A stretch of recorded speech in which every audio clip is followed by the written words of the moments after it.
Si les cuento esta historia, quizás nunca más vean ciertas decisiones de la misma forma. Saben, cuando crees tanto en algo que entregas tu vida entera, tu familia, tus principios, todo, solo para descubrir que estabas viviendo una mentira tan profunda que cuando intentas hablar la verdad te llaman loco, rebelde, apóstata.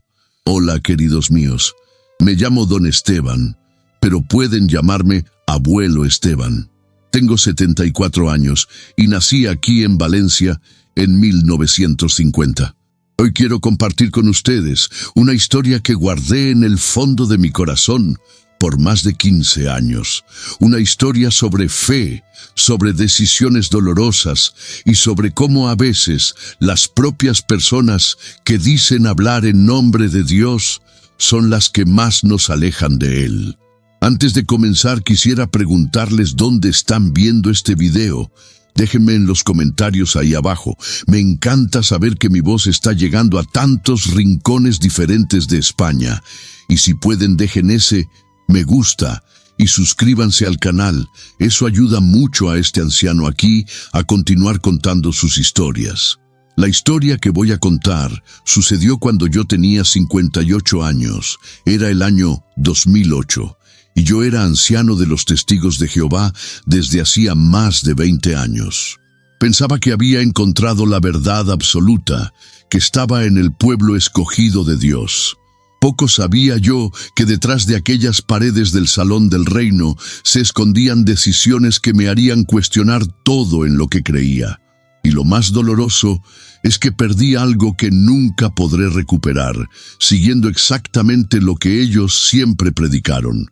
Obediencia total a la organización, incluso cuando el corazón nos gritaba que algo estaba mal.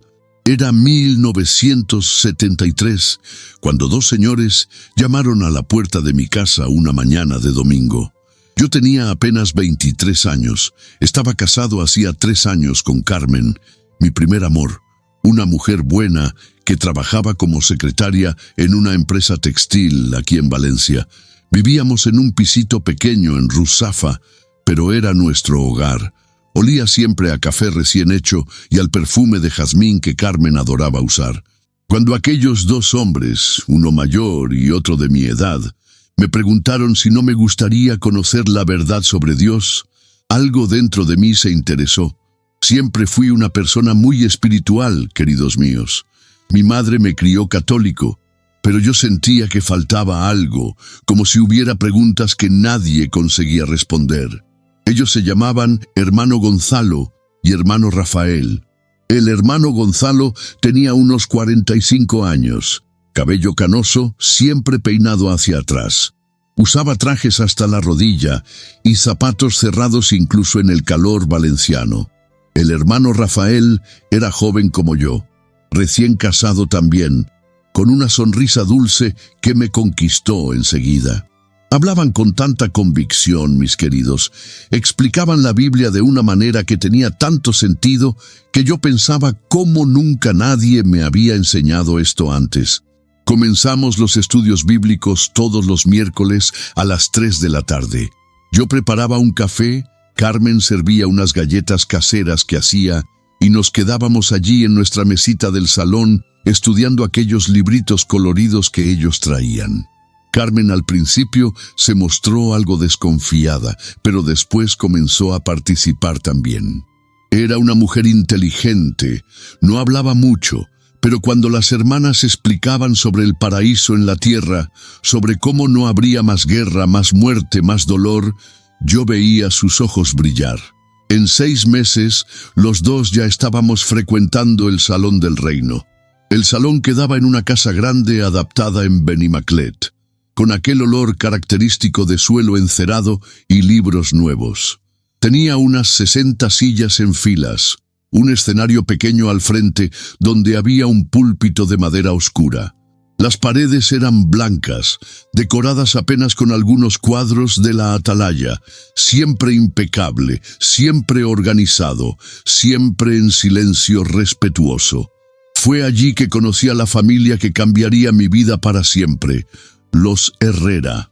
El hermano Antonio Herrera era anciano, Un hombre de unos 50 años, alto, cabello bien peinado, siempre de traje oscuro incluso en el calor. Su esposa, hermana Isabel, era una mujer elegante. Hablaba bajo, sonreía siempre. Tenía 2 hijas pequeñas que eran un ejemplo de comportamiento. Ellos eran considerados una familia modelo en la congregación. El hermano Antonio tenía una autoridad natural. Cuando él hablaba durante las reuniones, todo el mundo paraba para escuchar. Conocía la Biblia de memoria, citaba textos sin ni siquiera mirar, explicaba profecías complejas con una simplicidad que me impresionaba. Yo pensaba, este hombre realmente tiene el Espíritu Santo de Dios. Nuestra vida cambió completamente. Paramos de celebrar cumpleaños, Navidad, no había más fiestas de San Juan, Carnaval era pecado. Dejamos de hablar con parientes que no aceptaron la verdad. Perdí amigos de la infancia que me encontraron fanático, pero estaba todo bien, queridos míos, porque yo creía que estaba en el camino correcto. La organización me enseñaba que el mundo estaba dominado por Satanás y que solo los testigos de Jehová serían salvos en el Armagedón. Después de un año de estudio, en 1974, me bauticé.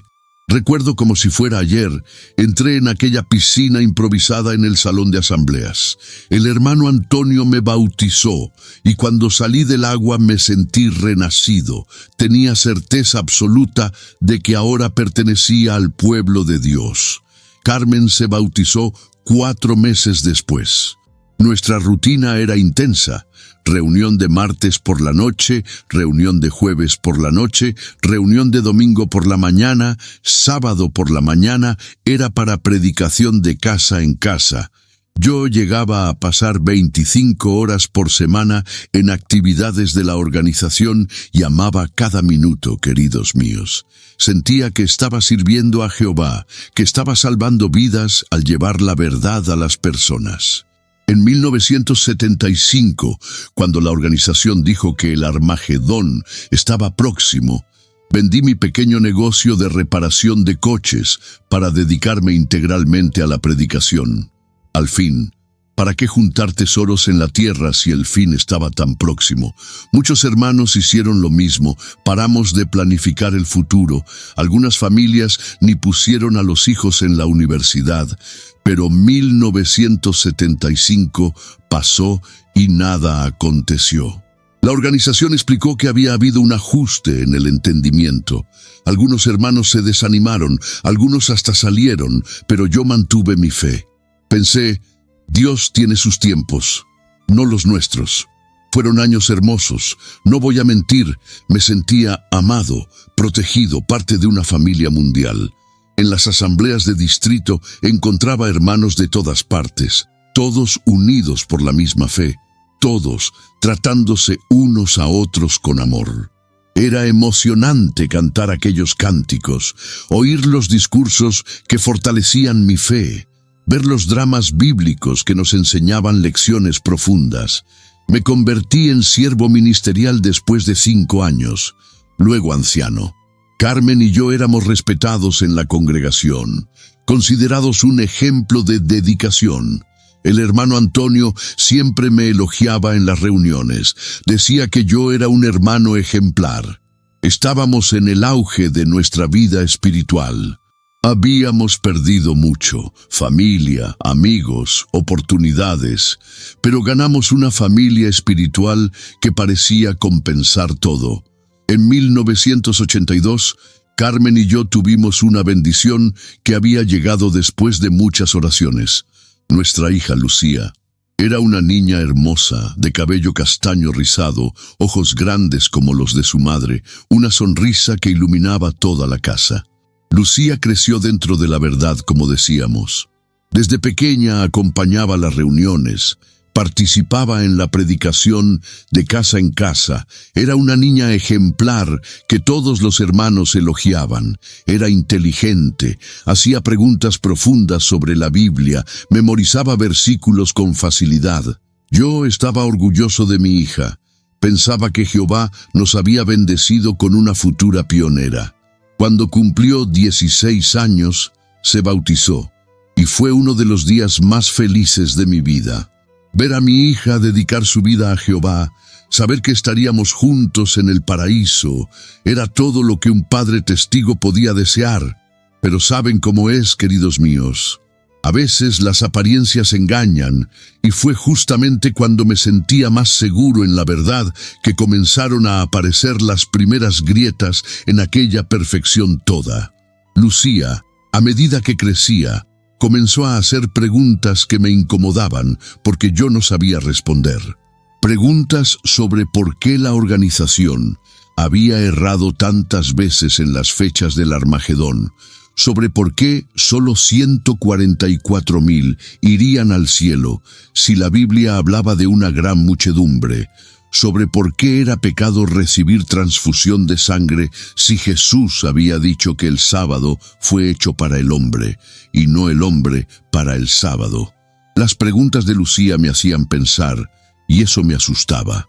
Yo siempre fui enseñado a confiar en la organización, a no cuestionar, a aceptar que la luz se hacía más brillante cuando había cambios en las enseñanzas.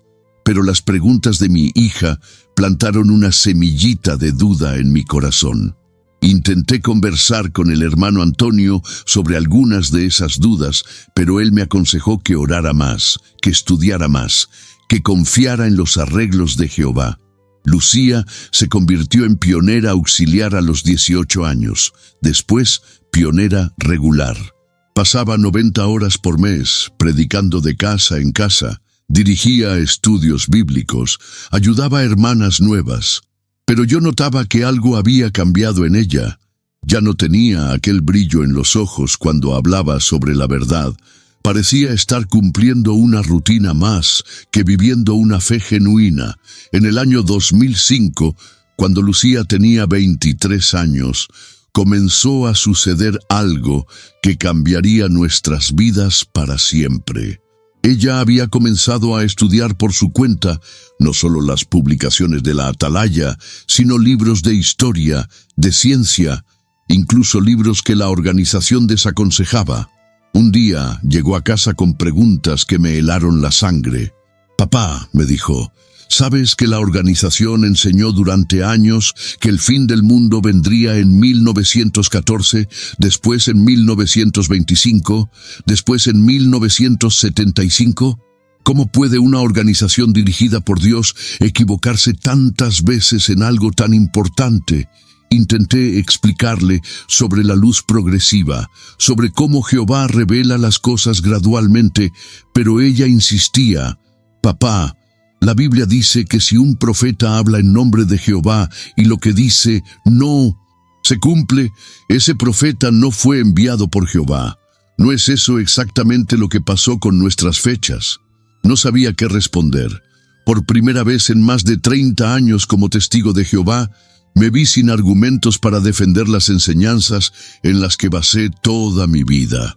Lucía continuó investigando, y cada nueva descubierta la alejaba más de la organización. Descubrió que la organización había tenido acciones en empresas de tabaco mientras condenaba públicamente el fumar. Descubrió que muchas doctrinas habían cambiado radicalmente a lo largo de los años, que lo que era verdad en una década se convertía en luz antigua en la siguiente. Descubrió casos de abuso sexual sistemáticamente encubiertos, no solo en nuestra congregación, sino alrededor del mundo. Intenté razonar con ella, llevarla de vuelta al buen camino, pero era como intentar detener una avalancha con las manos. Mientras más investigaba, más convencida estaba de que habíamos sido engañados. «Papá», me decía con lágrimas en los ojos, «¿cómo puede una organización que dice representar al Dios de amor separar familias? ¿Cómo puede prohibir que padres hablen con hijos solo porque hacen preguntas? ¿Dónde está el amor en eso?» Yo repetía como un loro las explicaciones que había aprendido, que era disciplina amorosa, que era para proteger la congregación, que era para ayudar al desasociado a reflexionar y volver. Pero las palabras sonaban huecas incluso para mí. El punto de no retorno llegó en el año 2006. Lucía había comenzado a expresar sus dudas abiertamente en las reuniones, a hacer preguntas durante los estudios de la atalaya que incomodaban a los ancianos. El hermano Antonio me llamó para una conversación privada. «Hermano Esteban», me dijo con su voz siempre serena, «su hija está causando división en la congregación. Sus preguntas están sembrando dudas en otros hermanos. Necesitamos que usted, como padre y como anciano, tome medidas para controlar la situación». Le expliqué que había intentado razonar con Lucía, pero que ella parecía decidida a continuar cuestionando. «Entonces», respondió él, «quizás sea hora de considerarla para una comisión judicativa. A veces es necesario amputar un miembro para salvar el cuerpo». Esas palabras me impactaron como un puño en el estómago. Estábamos hablando de mi hija, de la niña que había criado en la verdad, que había dedicado su vida a Jehová. Pero la presión de los otros ancianos era inmensa. Me recordaban constantemente que mi posición en la congregación estaba en riesgo si no tomaba una postura firme. «Hermano Esteban», me decían, «usted es anciano. Los hermanos están observando cómo maneja esta situación. Si permite que su hija continúe esparciendo apostasía sin consecuencias, otros pueden pensar que está de acuerdo con ella». La noche anterior a la comisión judicativa de Lucía, no pude dormir. Caminé por la casa como un fantasma, luchando entre el amor por mi hija y la lealtad a la organización que había sido mi vida durante más de 30 años. Carmen lloraba en silencio. «Esteban», me susurró, «¿realmente vamos a permitir que expulsen a nuestra hija? ¿Realmente vamos a cortar todo contacto con ella?» Yo le expliqué, como me habían enseñado, que era amor verdadero, que era la única manera de ayudarla a reflexionar y volver a Jehová. Pero por dentro algo se estaba quebrando. La comisión judicativa fue un circo cruel. 3 ancianos, incluyendo al hermano Antonio, interrogaron a Lucía durante 3 horas. Le preguntaron si creía que la organización era el canal de Dios, si aceptaba todo lo que el esclavo fiel y discreto enseñaba, si estaba dispuesta a parar de hacer preguntas que causaban división. Lucía respondió con una dignidad que me partió el corazón. «Hermanos», les dijo, «no puedo fingir que creo en algo que mi conciencia me dice que está mal. No puedo parar de hacer preguntas sobre inconsistencias que veo claramente. Si eso es apostasía, entonces sí, soy apóstata». La decisión fue unánime: desasociación por apostasía. En el jueves siguiente, el anuncio fue hecho en la reunión. Lucía Herrera ya no es una de las testigos de Jehová. Pronto, 30 años de vida resumidos en una frase. Mi hija, que había nacido y crecido en la verdad, ahora era considerada muerta espiritualmente. Después del anuncio, los hermanos me abordaron para fortalecerme. «Hermano Esteban», decían, «sabemos que es difícil, pero usted hizo lo correcto. Ahora debe cortar todo contacto con ella. Cualquier comunicación puede ser vista como deslealtad a Jehová». El hermano Antonio fue especialmente claro. «Esteban, usted es anciano. Los hermanos van a observar cómo maneja esta situación. Si mantiene contacto con su hija apóstata, va a tener que renunciar a su posición y posiblemente enfrentar una comisión judicativa también». Los primeros días después de la desasociación fueron los más difíciles de mi vida. Lucía intentó llamar varias veces, pero yo no atendía. Dejaba que el teléfono sonara hasta que parara, con el corazón despedazándose a cada toque. Una vez la vi en el supermercado, nuestros ojos se encontraron por un segundo y vi el dolor en su mirada. Pero crucé para el otro lado del pasillo, fingiendo que no la había visto. La organización me había enseñado que eso era amor, que cortar contacto la ayudaría a reflexionar y volver. Pero cada noche, cuando me acostaba, sentía un vacío en el pecho que ninguna oración conseguía llenar. Carmen sufrió terriblemente. Varias veces la encontré llorando en el cuarto de Lucía, abrazando una foto de nuestra hija. Esteban, me decía entre lágrimas, ¿realmente Dios quiere que una madre no hable con su hija? Yo repetía las explicaciones de la organización, pero por dentro comenzaba a cuestionar si aquello realmente venía de Dios. Los meses se convirtieron en años. Resistí a la tentación de buscar información sobre Lucía, de preguntar a conocidos comunes cómo estaba. La organización había sido clara. Cualquier interés por la vida de un desasociado podía ser visto como falta de lealtad. Pero por las noches, cuando Carmen dormía, yo oraba en silencio pidiendo a Jehová que protegiera a mi hija, donde quiera que estuviera. En 2009, 3 años después de la desasociación de Lucía, recibí una llamada que cambió todo. Era mi hermana María, que nunca había sido testigo de Jehová. Esteban, me dijo con voz emocionada, ¿sabías que Lucía tuvo un bebé? Un niño hermoso. Se llama Diego. Es tu nieto. El mundo se detuvo a mi alrededor. Tenía un nieto, sangre de mi sangre. Pero según las reglas de la organización, él también era prohibido para mí. Mi hermana continuó. Esteban, el niño es tu cara cuando eras pequeño. Lucía quería que supieras. Esperaba que quizás... No la dejé terminar. Colgué el teléfono temblorando. Esa noche no pude dormir. Un nieto, mi descendencia, pero las voces de los ancianos resonaban en mi cabeza. Cualquier contacto con desasociados, incluso familiares, es desobediencia a Jehová. Si usted cede ahora, va a perder su posición, su reputación, su lugar en la congregación. Carmen lloró cuando le conté. Esteban, me suplicó, es nuestro nieto. ¿Realmente vamos a permitir que crezca sin conocer a sus abuelos? Pero yo tenía miedo. Miedo de perder todo lo que había construido en más de 30 años como testigo de Jehová. Miedo de ser visto como rebelde, como apóstata.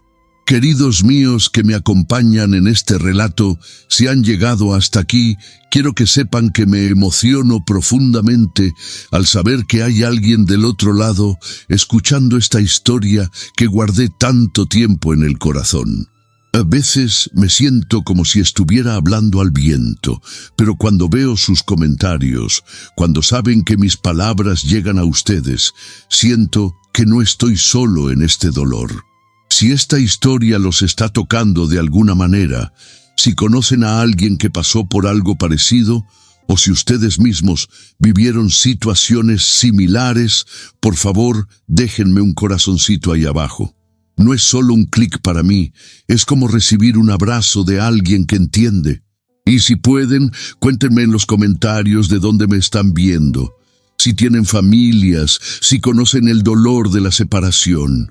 Sus palabras me dan fuerzas para continuar compartiendo estas memorias que a veces duelen tanto revivir, pero que sé que pueden ayudar a otras personas que están pasando por lo mismo. Durante los siguientes años, mi vida se convirtió en una rutina vacía. Por fuera todo parecía normal. Continuaba como anciano, dirigía estudios bíblicos, daba discursos en las reuniones, participaba en las visitas pastorales. Los hermanos me respetaban, me veían como un ejemplo de lealtad a la organización, especialmente porque había sacrificado el contacto con mi hija apóstata por amor a Jehová. Pero por dentro, cada día era una lucha silenciosa entre lo que me habían enseñado que era correcto y lo que mi corazón gritaba que estaba mal. Las noches eran especialmente difíciles. Me quedaba despierto imaginando cómo sería mi nieto. ¿Habría heredado los ojos de su madre? ¿Tendría mi nariz? ¿Caminaría ya? ¿Hablaría? ¿Diría abuelo? Estas preguntas me torturaban, pero cada vez que pensaba en buscarlo, recordaba las palabras del hermano Antonio. Esteban, un momento de debilidad puede costarte la vida eterna. Carmen envejeció 10 años en 2. La vi marchitarse como una flor sin agua. Dejó de sonreír. Comenzó a tomar pastillas para dormir, perdió el interés en las actividades de la congregación. Los hermanos la visitaban para animarla. Le decían que su tristeza mostraba falta de fe, que debía confiar más en Jehová. Hermana Carmen, le decía la hermana Rosa, una mujer mayor que se consideraba muy espiritual, Jehová sabe lo que es mejor. Si usted se entristece por la decisión de su hija, está cuestionando la sabiduría divina. Carmen sonreía y asentía, pero yo veía que cada palabra era como una puñalada en su corazón ya herido. Un día, caminando por el centro de Valencia, vi a una mujer joven empujando un cochecito de bebé. Por un segundo, mi corazón se disparó pensando que podría ser Lucía. Me acerqué disimuladamente, fingiendo mirar un escaparate, pero no era ella. Aún así, me quedé observando al bebé, imaginando que era mi nieto. Era un niño de unos 2 años, con cabello castaño rizado, sonriendo para su madre. Por un momento sentí una paz extraña, como si estuviera conectando con algo que había perdido. Pero inmediatamente después vino la culpa. ¿Qué estás haciendo, Esteban?, me pregunté. ¿Estás traicionando a Jehová por un deseo egoísta?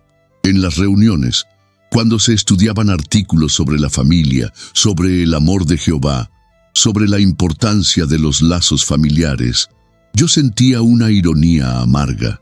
La organización predicaba sobre el amor, pero me había obligado a cortar el contacto con mi propia sangre. Predicaba sobre la importancia de la familia, pero había separado la mía. Predicaba sobre el perdón, pero no perdonaba a quien hacía preguntas sinceras. Estas contradicciones comenzaron a acumularse en mi mente como piedras en un saco que cargaba a todas partes. En 2011, 5 años después de la desasociación de Lucía, algo cambió en mí. Durante una reunión, estábamos estudiando un artículo sobre la lealtad a la organización. El párrafo decía: los cristianos verdaderos demuestran su amor a Jehová obedeciendo fielmente a su organización, incluso cuando eso significa sacrificios personales dolorosos. Levanté la mano para comentar, algo que hacía automáticamente desde hacía décadas. Pero cuando me dieron la palabra, en lugar de repetir el comentario preparado, dije: hermanos, ¿no les parece extraño que una organización que predica sobre el amor de Dios nos obligue a cortar contacto con nuestros propios hijos? El silencio en el salón fue ensordecedor. Los hermanos se miraban unos a otros. El conductor del estudio parecía no saber qué decir.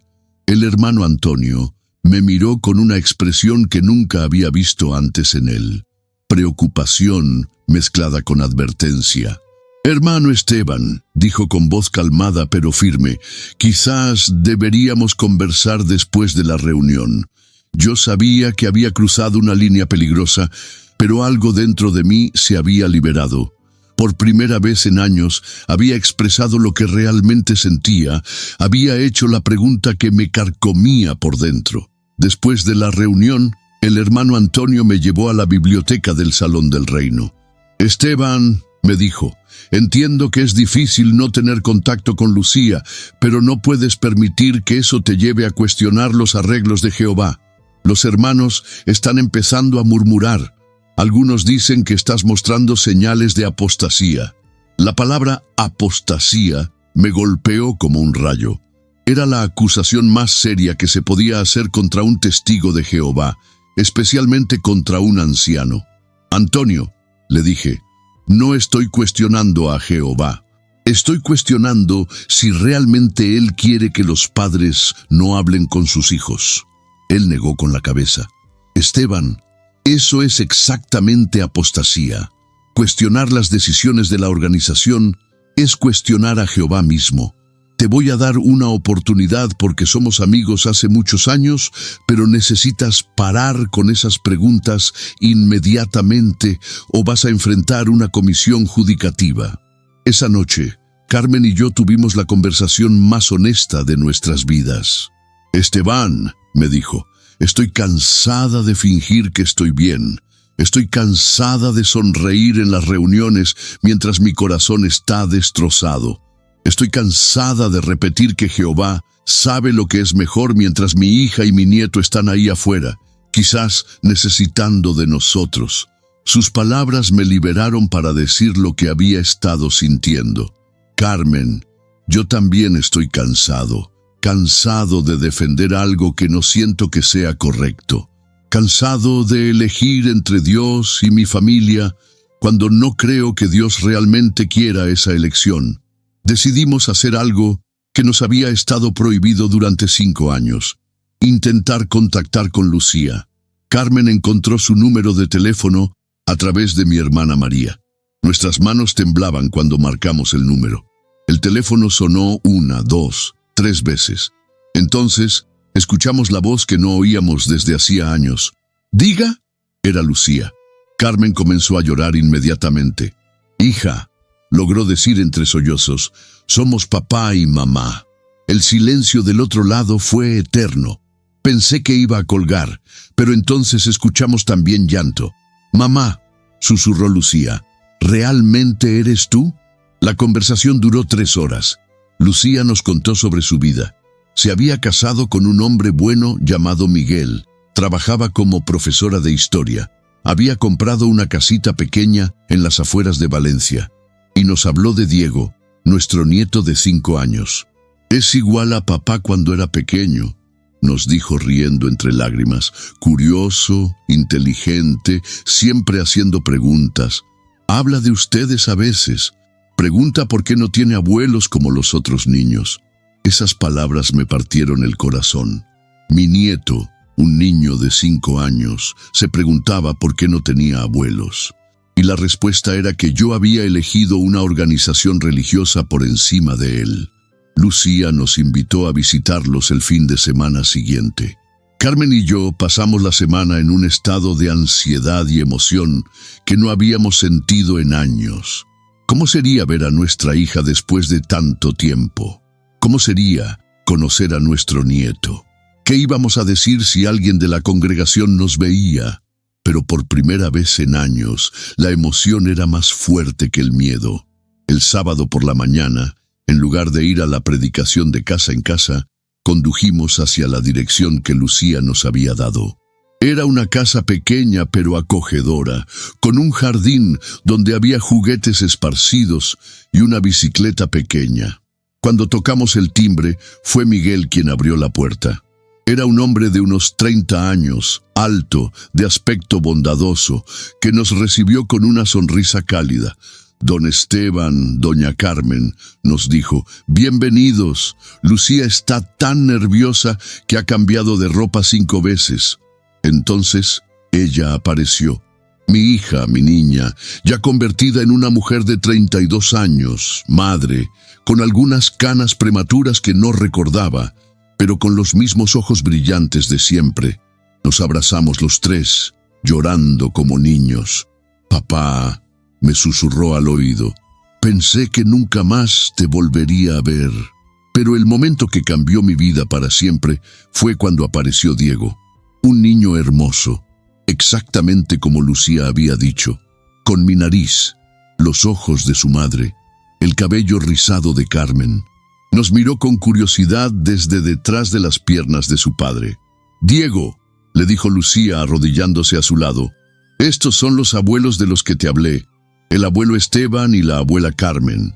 El niño se acercó tímidamente, me miró fijamente y después, con la inocencia de sus 5 años, me preguntó, «Abuelo, ¿por qué tardaste tanto en venir a conocerme?». No supe qué responder. ¿Cómo explicar a un niño de 5 años que una organización religiosa me había prohibido conocerlo? ¿Cómo decir que había elegido reglas humanas por encima del amor natural de un abuelo? Me arrodillé para quedar a su altura, lo abracé y por primera vez en años lloré sin vergüenza. «Perdóname, Diego», le susurré. «El abuelo cometió un error muy grande, pero prometo que nunca más voy a tardar en verte». Ese día pasamos horas conversando, jugando con Diego, conociendo su personalidad alegre e inteligente. Lucía nos mostró fotos de los 5 años que habíamos perdido, sus primeros pasos, sus primeras palabras, su primer día de colegio. Cada foto era una puñalada de arrepentimiento, pero también una bendición recuperada. Cuando regresamos a casa esa noche, Carmen y yo nos sentamos en silencio durante horas. Era como si hubiéramos despertado de un sueño de 5 años, o mejor dicho, de una pesadilla. Habíamos perdido 5 años de la vida de nuestro nieto, 5 años de ver crecer a nuestra hija, 5 años de ser una familia real. Y todo por obedecer a hombres que nunca habían conocido a Diego, que nunca habían visto su sonrisa, que nunca habían sentido el dolor de un abuelo separado de su nieto. Esa misma noche, tomé una decisión que sabía cambiaría todo. No iba a esconder más esta relación. Si la organización quería castigarme por amar a mi familia, que lo hiciera. Durante las siguientes semanas, comenzamos a visitar a Lucía y Diego regularmente. Los sábados, en lugar de ir a la predicación, íbamos al parque con nuestro nieto. Los domingos, en lugar de la reunión de la tarde, íbamos a almorzar a su casa. Diego comenzó a llamarme abuelo Esteban y a Carmen abuela Carmen, y cada vez que lo hacía, mi corazón se llenaba de una alegría que no había sentido en años.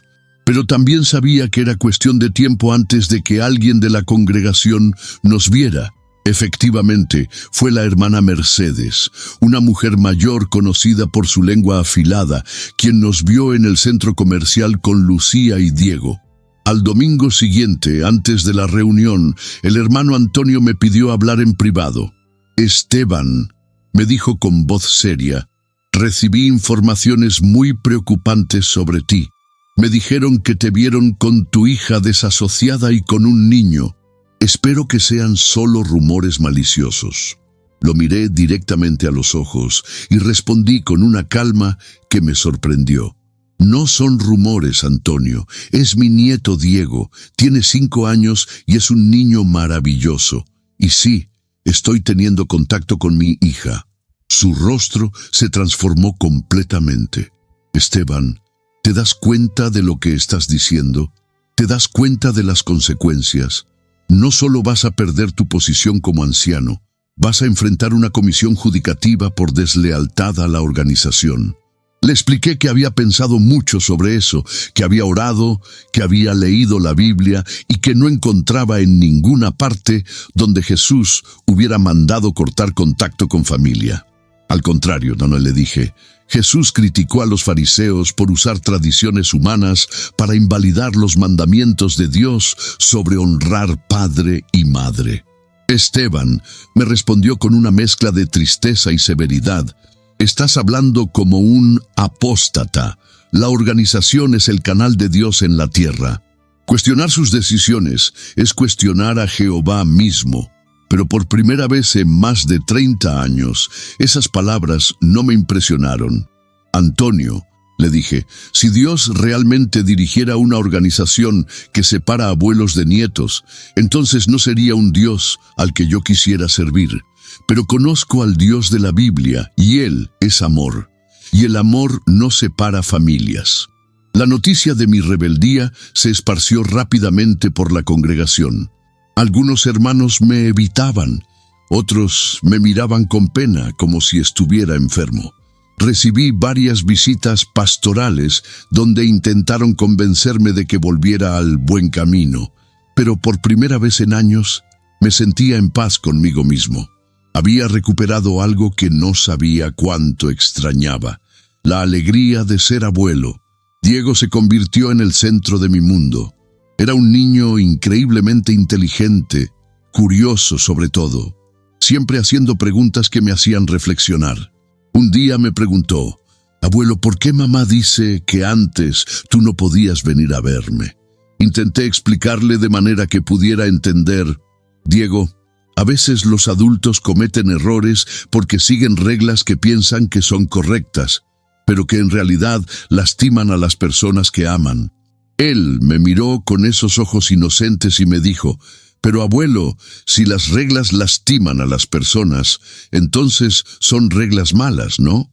La sabiduría de un niño de 5 años me impactó más que décadas de sabiduría organizacional. Era exactamente eso. reglas que lastimaban a las personas, no podían venir de un Dios de amor. Comencé a estudiar la Biblia de una manera completamente nueva, sin las publicaciones de la Atalaya, sin los filtros interpretativos de la organización. Y fue increíble lo que descubrí. Jesús había predicado sobre amor, reconciliación. Pablo había escrito sobre la gracia de Dios, sobre cómo la salvación era un regalo, no algo que se ganaba por obras. Juan había declarado simplemente que Dios era amor, punto final.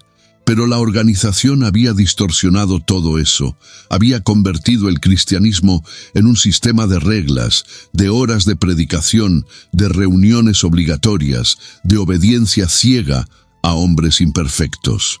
Había transformado el mensaje de libertad de Cristo en una prisión de control y manipulación. Mientras más estudiaba, más claro quedaba que había desperdiciado décadas de mi vida siguiendo una mentira bien elaborada. En octubre de 2011, fui oficialmente removido de mi posición como anciano. La razón oficial fue falta de cualificaciones espirituales. En noviembre, recibí una citación para una comisión judicativa. Los cargos, asociación con personas desasociadas y promoción de puntos de vista contrarios a las enseñanzas bíblicas. Carmen decidió acompañarme a la reunión. Si van a juzgarte por amar a tu familia, me dijo, entonces me van a juzgar a mí también. La comisión judicativa fue un circo cruel y predecible. 3 ancianos de congregaciones vecinas, para evitar conflicto de intereses, me interrogaron durante 2 horas. Reconocía que había violado las normas organizacionales. Estaba arrepentido. Estaba dispuesto a cortar contacto con mi hija y nieto para demostrar lealtad a Jehová. Mis respuestas fueron claras y directas. Hermanos, les dije, no puedo arrepentirme de amar a mi familia. No puedo arrepentirme de ser abuelo. Si eso es desobediencia a Jehová, entonces Jehová y yo tenemos conceptos diferentes sobre el amor. ¿Reconoce que la organización de los testigos de Jehová es el canal exclusivo de Dios en la tierra? Me preguntó el anciano presidente. No, respondí sin hesitar. Creo que Dios puede hablar a cualquier persona que lo busque sinceramente. Creo que Jesús es el único mediador entre Dios y los hombres, no una organización humana. El silencio que siguió fue absoluto. Carmen apretó mi mano, y en ese gesto sentí todo su apoyo. La decisión fue anunciada la semana siguiente. Desasociación por apostasía. Después de 38 años como testigo de Jehová, 18 como anciano, fui expulsado por el crimen de amar a mi familia. Pero por primera vez en años no sentí tristeza, sentí liberación. Carmen también fue desasociada 2 semanas después por apoyo a esposo apóstata. Perdimos todo nuestro círculo social, nuestros amigos de décadas, nuestra identidad religiosa. Pero ganamos algo infinitamente más valioso. Recuperamos a nuestra familia. Diego no entendía por qué sus abuelos de repente parecían más felices, más relajados, más presentes. Abuelo, me dijo un día mientras jugábamos en el parque, ahora sonríes más. Antes parecías triste incluso cuando estabas conmigo. Tenía razón. Había estado cargando el peso de la culpa, de la contradicción entre lo que sentía y lo que me decían que debía sentir. Ahora, libre de esa carga, podía disfrutar plenamente de ser abuelo.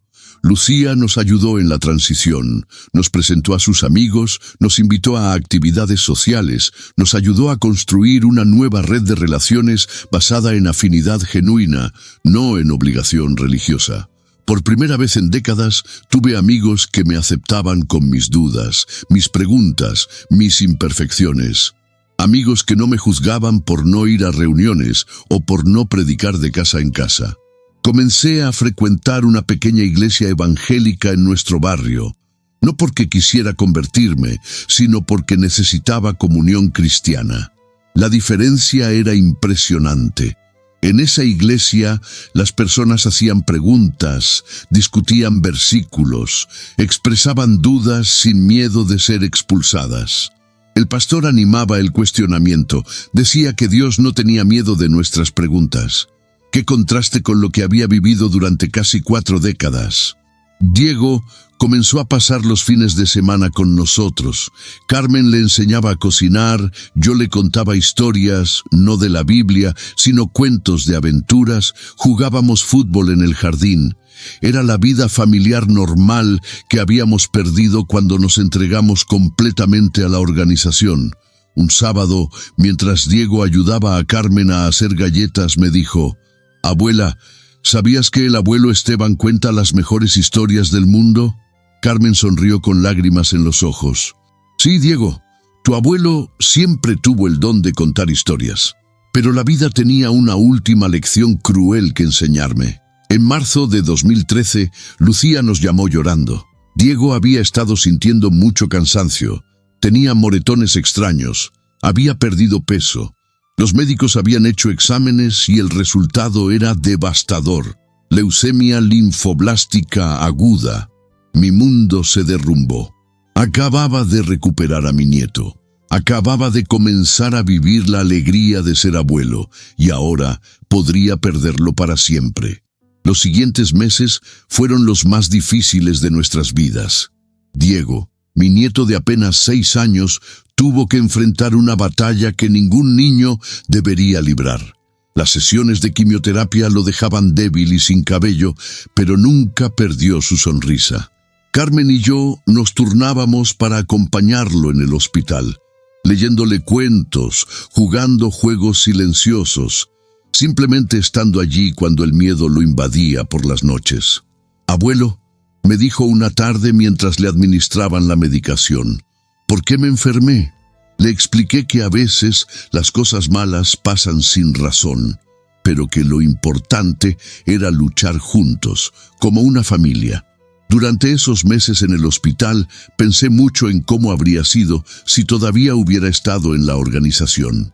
Probablemente habría estado orando para que Jehová sanara a un nieto que ni siquiera conocía, participando en reuniones mientras mi familia sufría sola, confiando en una organización que me había prohibido estar presente en el momento más difícil de sus vidas.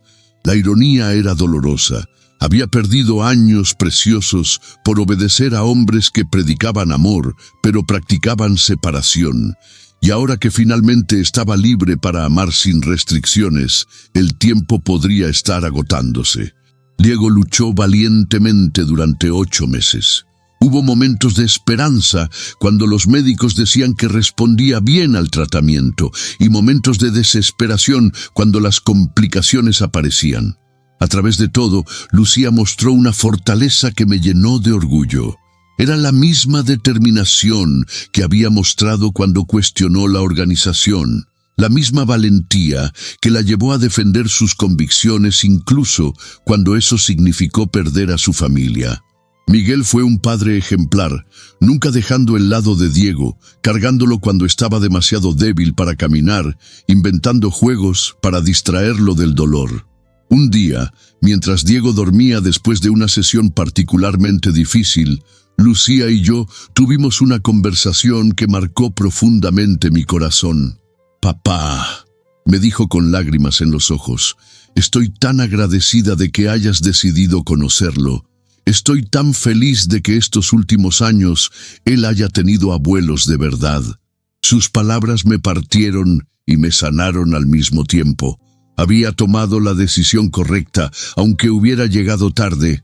Había elegido el amor por encima del miedo, la familia por encima de la institución.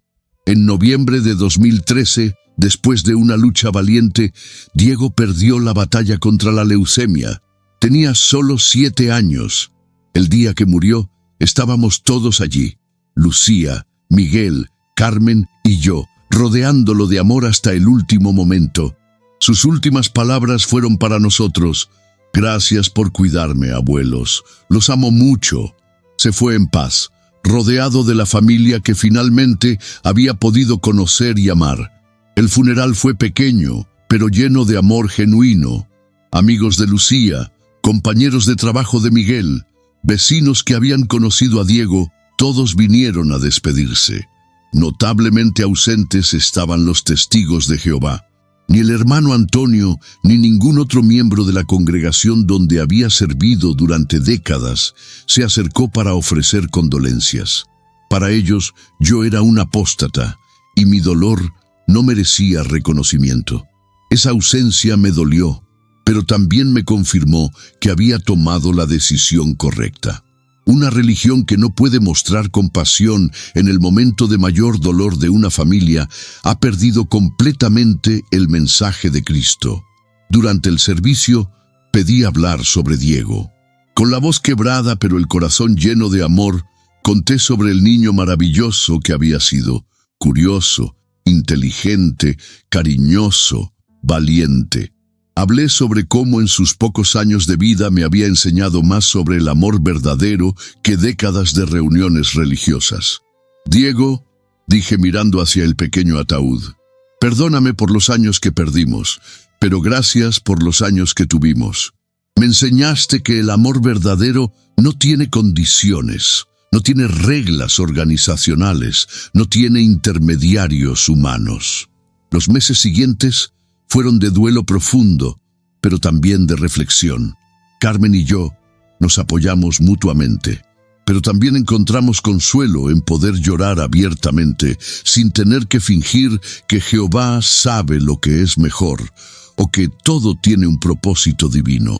Pudimos procesar nuestro dolor de manera honesta, sin las restricciones emocionales que la organización imponía. Lucía también encontró su manera de honrar la memoria de Diego. Estableció una pequeña fundación para ayudar a familias con niños con cáncer, especialmente aquellas que habían sido abandonadas por sus comunidades religiosas.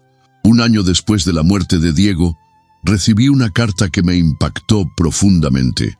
Era de un hombre llamado Carlos, un ex-anciano de Barcelona que había leído sobre mi historia en un foro de ex-testigos de Jehová en Internet.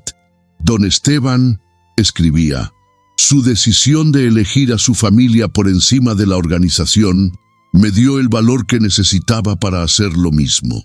Acabo de restablecer contacto con mi hijo, que fue desasociado hace 5 años.